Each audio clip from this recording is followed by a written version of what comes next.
Hello there everybody, Sam's Trains here and welcome back to the railway. Today I'm reviewing a new steam locomotive by Accurascale.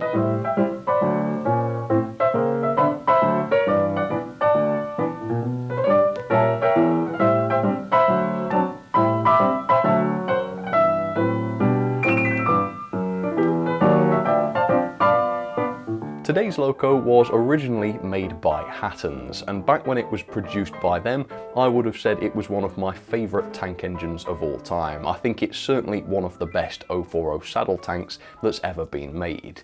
But of course, since Hattons produced it, they have sadly gone out of business, and in the meantime Accurascale have purchased the tools, and so this new batch of these models has been produced by Accurascale. And the model is this. It is the Andrew Barclay 040 saddle tank. And as you can see, here it is for the first time ever in an Accurascale box. And Accurascale have produced a large batch of these in a great variety of different liveries and paint schemes. You can see them here and they're available for £99.95, which is the same price that Hattons had these available for all the way back in 2018. So I think when you consider all the inflation that we've seen since then, that is a truly remarkable price. Now the elephant in the room is that just before Hattons closed down, they did announce a new batch of these locos at a much lower price than that. I think it was £75 or something like that. And you might say, oh well, how come Accurascale couldn't produce it for such a good price? Well, the reason is obviously when Hattons announced that second batch, for them it was the second batch. They'd already released the first run of models, they'd made their money back from the tooling costs and such, so they could afford to make that batch a little cheaper. Of course, now for Accurascale, they've had to buy that tooling from Hattons, which wouldn't have been cheap. So for Accurascale, this is more like the first run of these models, and so presumably they couldn't afford to let customers have them for £75. But even so, I think just less than £100 for a high standards tank engine is very, very good value indeed. But that's just it. These were very high standard models back when they were produced by Hattons, but what are they like under the Accurascale name? Are they any better? Are they any different? I'm really curious to find out. I have had people tell me that they've had problems with these models, issues with the motors becoming disengaged and whatnot, so hopefully that won't be an issue with this one. If it is though, it's apparently a reasonably easy fix, so we'll have to see. But anyway, curious to see what these are like, and if you'd like to try one for yourself, I've popped an affiliate link in the description. Alright, let's get started. Alright, so, oh, you can see me there. Hey up, how you doing? Hope you enjoyed the review. Yeah, anyway, this box, much larger than it ever was from Hattons, and that's definitely not a bad thing. I mean, with fragile, detailed models, the more protection you can give them, the better. One thing I do like about this box, though, is this little homage to Hattons on there, and of course it's worth sort of promoting that these used to be made by Hattons, because Hattons had a pretty good name when it came to these models, especially these steam locos. Anyway, let me show you the end of the box. So the version I've gone for is Andrew Barclay 040 saddle tank with the 14-inch cylinders. It's ACC 2996. It's in the Caledonia lined works grey. That's a new livery, that's not been done for this model before, and it's DCC ready with a 6-pin socket on the inside. And that's what we can learn from the box. So without any further ado, let's get this out and let's see how the good old Andrew Barclay, which I used to love so much, is shaping up. Yeah, this is a bit of a nostalgia trip for me, because yeah, these were possibly some of the first ever models that I was just super impressed with. Alright, another diabolical warning from Accurascale. You must read the instructions. Alright, let's have a look. Right, yeah, it's just a bit of guff about not using outdated controllers. Okay, that's fine. Alright, so what have we got here then? So this is quite interesting because it suggests that this is not just, you know, Accurascale have grabbed the assets from Hattons and just republished them, because this has all been rewritten by Accurascale with Accurascale's branding on it. So unpacking, intended use, this is all generic, wheel cleaning, lubrication, and we've got some diagrams here which show how to remove the body. A little bit annoying with these because there are pipes attached to the underside of the boiler which have to be popped out. Yeah, that's one thing I didn't like about these, but I suppose it is what it is. Right, general care, acknowledgements, detailed pack fitting guide, so that doesn't look like there's an awful lot to fit, some vacuum pipes perhaps, the couplings, and also if you want to add crew, it handily shows you where those go, just in case it's not clear. I don't know where else they could possibly go. I don't know, they could clamber over the smoke box or something, if you really wanted them to. But yeah, there we go, basic instructions. Let's take a look at the engine then, because so far I've not seen this livery for myself. Ooh, gosh, there it is. And that's the amazing thing about these industrial tank engines. They can appear in so many different liveries that you can make a batch of 30 of them and every single one will look entirely different. So let's see, I've got a red one, Katie, and I've got one in the Caledonian blue, and now I've got this photographic grey one. So yeah, as you can tell, totally different liveries. Right, let's have a look at the accessories then. So here we have it, just as the instructions described, 2 painted vacuum pipes, and we've got some 3-link couplings. Or are those instanters? No, they're 3-link couplings, chain links. So you can use those if you want. Really nice to see those included. But the loco, what's the finish like? Let's see. Accurascale, usually great with paint finishes. So let's take a look at this one. Here goes. Oh gosh, yeah, amazing. Now, the Hatton's paint job was always great, but look at the sheen on that tank. That's gorgeous, a really gorgeous finish on that. Right, let's lift it up. Oh, and it's a heavy loco, such a heavy loco. Oh, what a quality model. You know, this model was quality in 2018, and it's still quality now in 2024, going on 2025. I just love this. Look at this livery. It's got all the lining. Oh, it's gorgeous, absolutely gorgeous. And like I say, a heavy model too, and it does have a die-cast running plate. So quality, no flimsy plastic warped running plates for this model, which is awesome. All right, so bit of background on Andrew Barclay, and then we'll take a closer look at this model. Andrew Barclay Sons & Co. was founded in 1892, and of course they specialised in the production of industrial steam locomotives. The company became known for producing their range of saddle tank engines, which were customisable in order to suit the needs of the customer. Consequently, the Barclay 040 saddle tank design was produced with a huge number of variations, many of which covered by this tooling suite, including open or closed cabs. These models do have either an open or a closed cab, different cylinder sizes, tanks with varying water capacities, and even different chassis lengths. Barclay engines were built to meet different needs to the locomotives of the larger railways. These, for example, had to be able to handle tight curves and point work, which was common on the various marshalling yards and exchange sidings where these would work. Interestingly, in real life, many of the Barclay engines outlived the end of the steam era in the 1960s. That's because many of them were privately owned and their owners were quite happy to continue working them in their various industries. As a result, many of these tank engines can still be seen today at various preservation railways, and they serve as an excellent starter locomotive for new crews due to their small size and ease of use.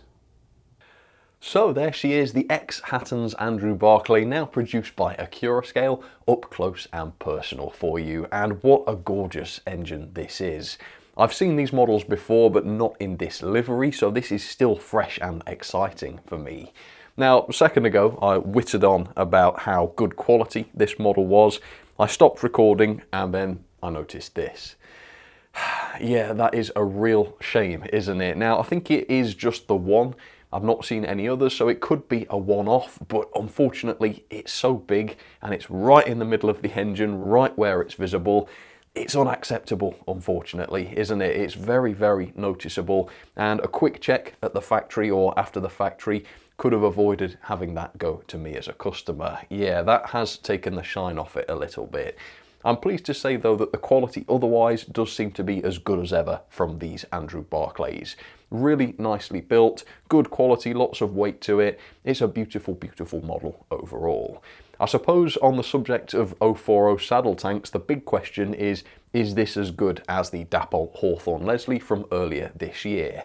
And of course that would be a lot to ask from this model, being that it's 6 years old now and the Hawthorne is brand new. And so with that in mind, I would say not quite. It's not quite as good. I'll give you some examples. The builder's plate on the side of this model is just a print, and we don't have a separate one to fit if we want to. The Hawthorne Leslie did come with separate plates. This model has plastic handrails, whereas the Hawthorne Leslie had metal ones. Now, the only reason I don't like plastic handrails is because they tend to warp out of shape and they don't sit straight. To be fair to this model, the handrails are perfectly straight, so it doesn't make too much of a difference, but I suppose it is possible that you could find one with wobbly handrails. The Hawthorne was also 10 grams heavier, despite I think being slightly smaller, and that's because the saddle tank on the Hawthorne was made of metal, whereas this one is plastic. Now, the weight of this model is not bad. It comes in at 126 grams, which is still a lot for a small loco, and of course because this has its die-cast running plate, which is nice and straight, I checked, it feels quality and it will be able to haul a reasonably sized train. The other thing is this doesn't have special features such as, let's say, a firebox flicker, or I think a pre-fitted speaker. I'll have to check on the speaker, but you can certainly see there is no firebox opening here. Now, the Hawthorne Leslie was £7 more expensive than this, so this is the more affordable model, but £7 you did get a lot more for the Hawthorne. Is this bad value though? No, not at all. £100 for this is just fantastic. And this is a first for me as well, because this is the first Andrew Barclay that I've got that has the closed cab. Both of my other ABs have the open cab, so this is totally new to me, and it's got this really cool sort of cover over the handle. I assume it's a brake handle, and inside there, if I can get the camera inside the cab, you can see we do actually have a handle inside there, which is just beautiful attention to detail. Anyway, decoration then. So yeah, beautiful finish on this. It shines elegantly, lovely satin finish to it. We've got a lot of lining on here, so the side of the tanks have the lining on them. We've got the Caledonia Works lettering here, which looks just exquisite. I love the white text. Side of the cab, fully lined as you can see with that printed builder's plate, as I've mentioned. We've got the little boxes on the running plate. These are separate parts and separately painted. And also the cylinders are lined very, very elegantly. I like the look of that, beautiful. Now, the underframe is almost all black except for the coupling and connecting rods, which are painted red. That is a beautiful touch, and I'm hoping they'll look excellent as they spin around. And here's a look at one of the buffer beams, which is painted red very nicely. And I love the little bracket that would hold the front coupling because that's been picked out in the black. So that looks really good as well. Right, let's take a look at the level of detail because this is phenomenal as well. So beautiful cast wheels with the axles disguised, that looks great. Gorgeous looking crosshead here, and the actual piston is painted into a different colour, or maybe that's just the bare metal. I don't know, but it looks really, really good, doesn't it? On the buffer beams, we do have the sprung metal buffers. Ah, that's great, isn't it? And pre-fitted NEM tension lock couplings, which are fitted into NEM pockets. We've got the little steps on the running plate here with tiny separately fitted grab irons above them. I love the look of that. A gorgeously detailed smoke box door, which does have a separately fitted smoke box door handle on it. And above there, there's a lamp bracket and also a little separately fitted handrail. The area beneath the boiler is a solid block, unfortunately. We don't have a kind of air gap here. That makes sense because obviously where else is the mechanism going to go? But this has been disguised a little bit with the springs, which are separately fitted, and also this pipe work, which has been painted and also covered with glue, unfortunately. But yeah, from a distance, this area looks pretty good. Up on top of the tanks, we've got the separately fitted chimney part, which isn't perfect. You can quite clearly see where the top of the chimney is connected to the bottom, and it's not fitted perfectly straight either. Nitpicking, but you know, that's what I do. And then we've got the water filler lid here with a little separately fitted handle on it, and the separately fitted safety valve assembly, which in this case is black. I've seen these painted into all sorts of different colours depending on the livery. Up on top of the cab, we have a separately fitted whistle, which is real metal. Really like to see that. It is much, much better looking than a plastic one would have been, I think. And then the cab has these glazed windows, which are pretty good looking, reasonably flush to the outside wall of the cab. We've got separately fitted handrails on the side of the cab. I believe these are actually metal. And of course, because this is the closed cab, we've also got glazing on the back, except on the inside of the cab, that is just one glazing piece. So we've got this big band of transparent plastic stretching between the two windows, which doesn't look absolutely brilliant. The cab interior is just beautiful. This is a really nicely produced cab. We've got a lot of separately fitted parts. A lot of the pipework at the top seems to be separate. The regulator looks to be a separate part as well, and that's been painted. Yeah, all of the details being just beautifully picked out in this loco, and it looks beautiful as a result. And of course, with some crew fitted into there, this can look even better, and I believe crew figures are available. Around the other side of the engine, you can see we've got some slightly different detailing here. We have what I assume is a reverser rod here, which is a separate part, I believe. And over on this side, we've also got a small amount of separately fitted pipework on the smoke box. But there you go, hopefully that is a good close look at this loco. Yeah, generally very impressive, still beautifully detailed, despite being around 6 years old now. The quality on the whole is amazing, except for that messy mark on the running plate. Real shame about that, because obviously I will have to knock the score down a bit for that. Otherwise though, yeah, very good quality, beautifully presented. Cannot wait to see this thing up and running. So with that, let's get this down onto the track. Let's see how this runs. Hopefully I won't have any motor issues with my example. And we'll also take a fresh 4K look at the mechanism to see what that's like and to see whether anything's changed. All right, let's get started. So there she is down onto the track, and yeah, this livery, I think this is actually my favourite of the Andrew Barclays now. That might just be because it's new. My favourites always seem to be the new engines. But yeah, I just love a photographic grey, I just really do. Anyway, I've already filmed the initial performance test and running in. I'll show you all of that in just a second. After that, I took this thing apart to take a look at the mechanism. So let's get to that now. So pickup wise, this is a good design. It's nice and simple. It uses just traditional wiper pickups going to each wheel, and they do work really nicely. In terms of accessing the pickups for cleaning, or perhaps the axles for lubrication, you need to, of course, remove the base keeper plate, which is held on with 3 screws. But yeah, it was stuck after the screws came out because the brake rigging is holding it on there. And in the past, I've been able to get the brake rigging off quite easily, but this time I did struggle. So I ended up pulling the entire brake pads out of the chassis, which was not ideal, but I did manage to get the base off in the end. As you can see, we've got great quality separate bearings on the driving axles, which is brilliant. And this loco is driven via the rear axle, as you can see by the gear here. Now, to remove the body is a little bit of a pain with this one, unfortunately. The screws are no problem, just 2 screws, one at the front and one at the back, but you also have to pop these pipes out of place, because the top of the pipe is connected to the chassis and the bottom is connected to the body. So yeah, awkward, even more awkward to put back in. But anyway, here is the chassis, which is a heavy metal chassis, lots of weight to this, really good quality as well. Also good quality is the 5-pole motor. This is one of the best little motors I've ever known in a locomotive, and they do perform excellently, although as you can see there is no flywheel here, which I think is a shame, because a flywheel in such a short wheel-based loco I think would have helped it out a lot over the points and such. It doesn't have one, so it does struggle on your sort of plastic frogged insulated points, so bear that in mind.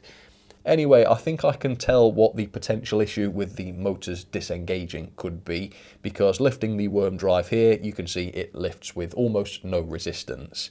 Yeah, the little clips that hold the front of the motor down are just not strong enough to hold it there, which is odd because this was never an issue as far as I know, anyway, with the Hatton's models, but somehow, yeah, that is happening here. Now, apparently, the fix is just to push the worm drive back into place if that happens. But of course that's only a temporary fix, because there's nothing to stop that happening again. And given that the body is such a faff to remove, yeah, I don't think that's too great really, is it? So pity about that problem. I think I'd be tempted to try and 3D print some sort of bracket that goes over the top of the motor and stops those clips bending outwards. Maybe that would work, but touch wood, I've not had that problem with my model. I mean, yeah, it is loose, but mine wasn't disengaged out of the box, so I've not had a problem, but I hear that people have, so keep that in mind. Anyway, it's a simple chassis, there's no extra features on here such as lights or speakers. I suppose that is the disadvantage of producing a new batch of a slightly older design of model. You know, this was made before most models had firebox flickering and sort of speakers pre-fitted, so it doesn't have those, although apparently it is possible to fit these with sound with a bit of ingenuity. Anyway, the gauge comes in at between 14.3 and 14.4 millimeters back to back, which is pretty much bang on the standard, so not a problem with that. So yeah, the mechanism is absolutely fine. It's got the basics and it's certainly got enough to run well. However, it's not dreadfully serviceable, and that issue with the motor mount not working properly is unfortunate. Yeah, I can't understand why that's suddenly become a problem. Maybe they're using a different material for the clips. Has the tooling degraded? Have they changed the design slightly? I don't know. But yeah, that's not great for someone who's a bit anal about mechanisms being done right. That has irritated me a little bit, and I don't like the fact that I've got a loco here with a loosely fitted motor. Yeah, that doesn't sit too well with me, but like I say, no issue with the performance, so let me jump back in time and show you how that went. Right, the big moments come. Hopefully the motor is engaged properly in this one, and it's going to work, but let's find out. Forwards direction, first bit of power, here we go. It's going. Oh, good.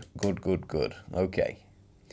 So no early disassembly required to put the motor back in position.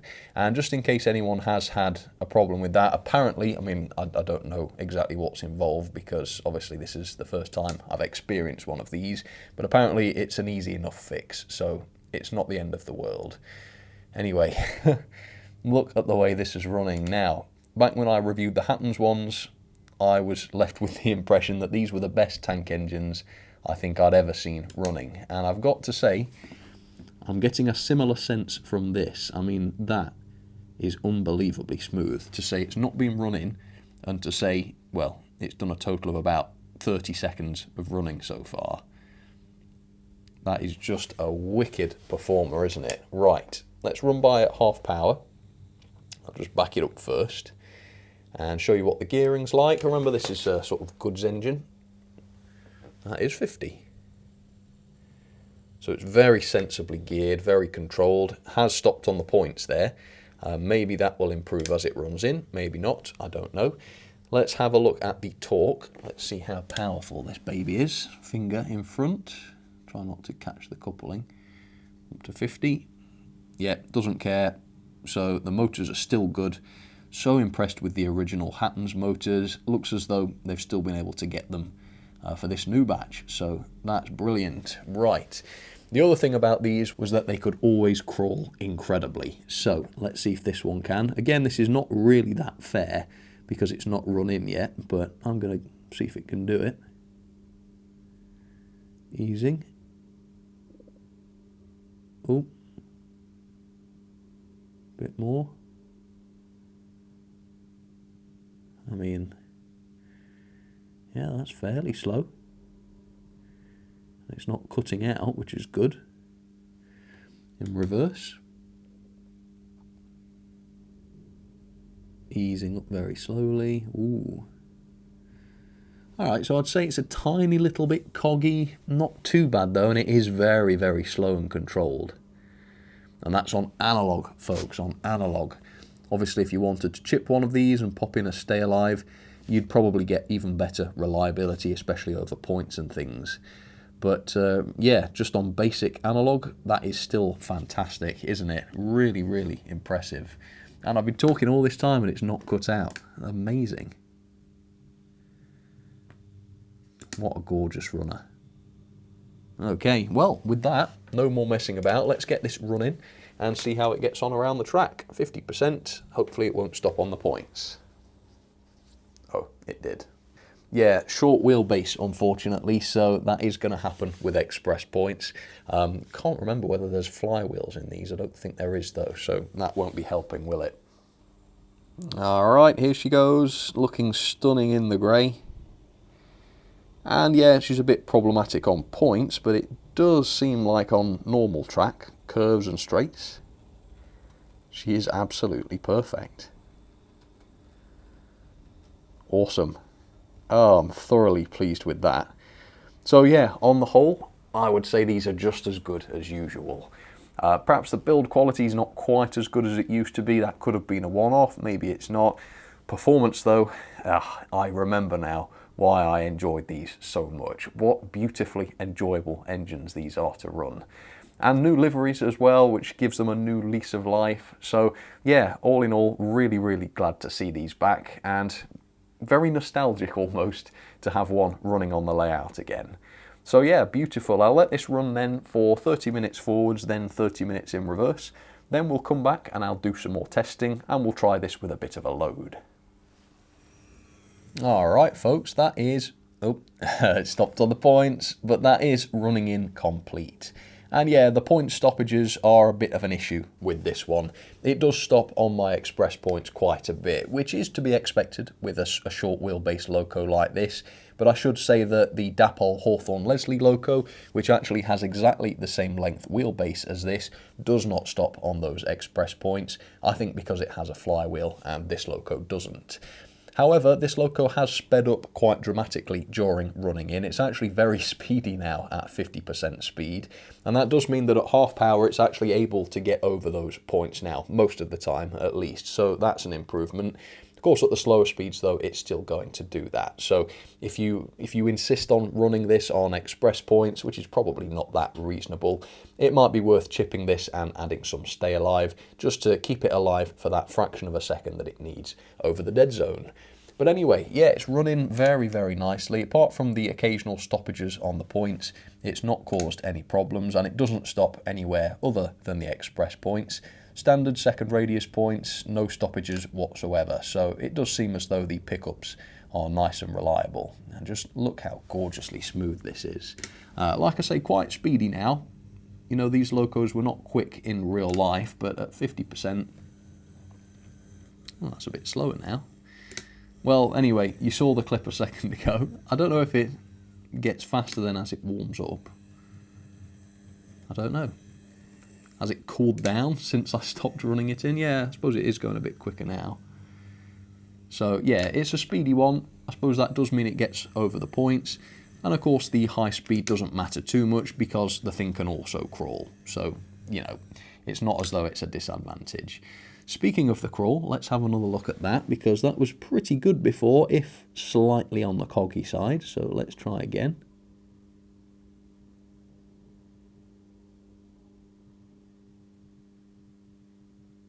There we go. I'd say that's about the same. So slightly coggy, but still impossibly slow. Very, very impressive. And in reverse, slightly better actually.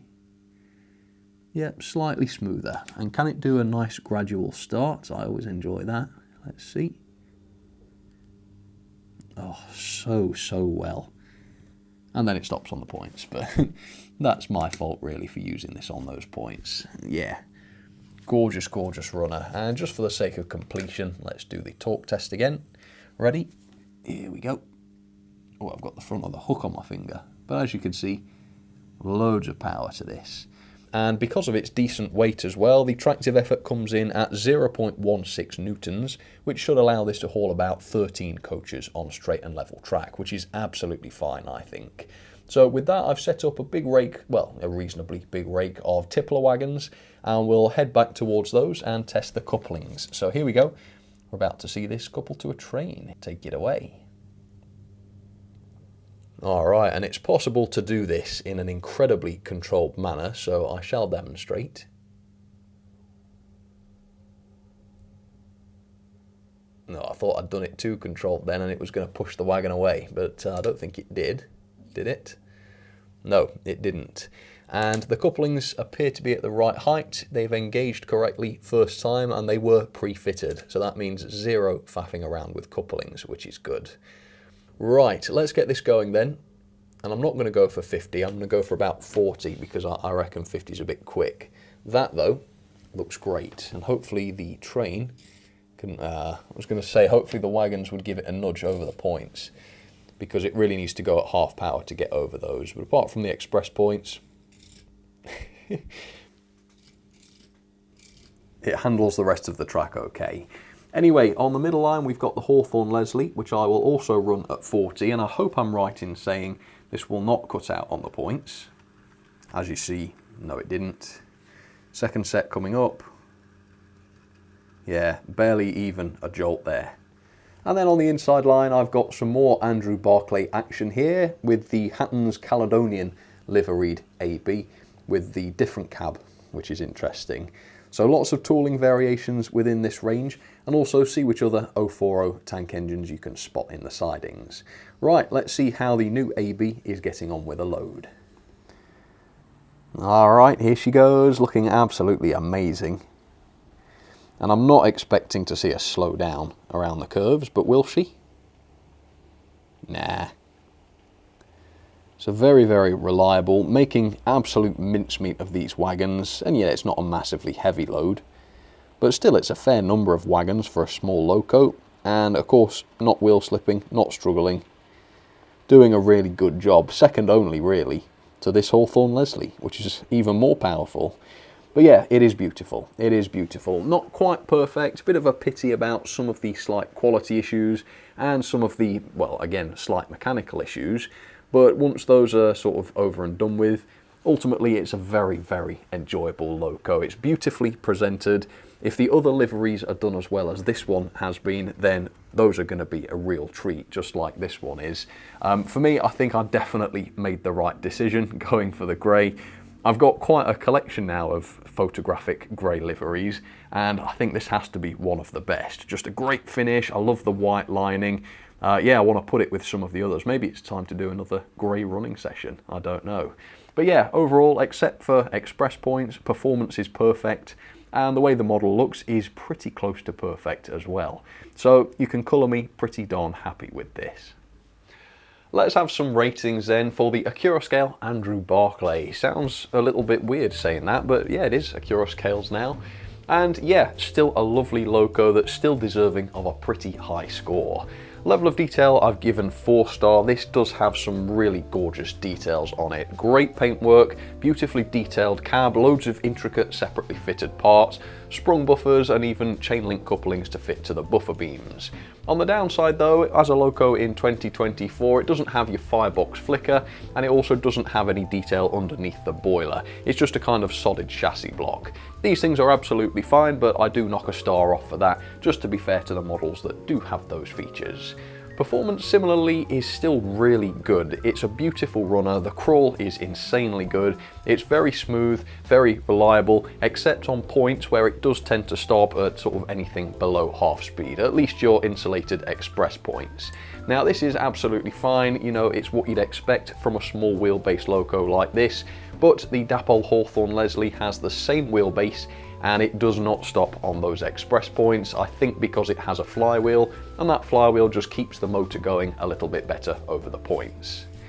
It's also quite a fast runner, but that doesn't matter too much because it hasn't affected the slow speed performance. It can crawl wonderfully. So yeah, 4-star on performance. The pulling power with a tractive effort of 0.16 is around 13 coaches on straight and level track. I think for a small loco of this size, 13 coaches is certainly more than adequate. So yeah, very, very good. Mechanism is not quite as good as I would have liked. 3.5-star. I have given these models a higher mechanism score than this in the past, but I do think now in 2024 we have seen better. On the plus side though, it's got full pickups, proper traditional wiper pickups that do work very well, proper bearings on the driving axles and a very high quality 5-pole motor. I like that a lot. It does lose a mark for serviceability though. The brake rigging makes it quite difficult to remove the base keeper plate for cleaning pickups and such, and also the fact that you've got to pull the pipes and stuff off the side of the loco to get the body off for DCC access. Yeah, that's not great either. It also has no flywheel attached to the motor, which means, yeah, stoppages on points if power's lost. It's also got no pre-fitted speaker, which a lot of modern locos do, and also the motor mounts are not right on these. Not strong enough to keep the motor in place, and people have had issues with their models because of that. Not me, thankfully, but I can certainly see, looking at mine, how that could have become a problem. So 3.5 on mechanism, maybe that's a bit generous. Maybe I should have knocked off more than that, but it is a good mechanism overall, I'd say. Quality then, I've given it 4-star. Now again, overall the quality's great. It's a very heavy model with a die-cast running plate, which as a result is nice and straight. But I did notice an issue or two on this model. It has a big visible glue mark right across the running plate, which is just impossible to unsee, unfortunately. And also the chimney wasn't fitted correctly either, it was a bit on the wonk. So obviously because of that I can't give it 5-star, which is a shame because otherwise these are excellent quality models, but yep, I think my score of 4-star does reflect that. Finally then, value for money at £99.95, that's the price you can buy these for today.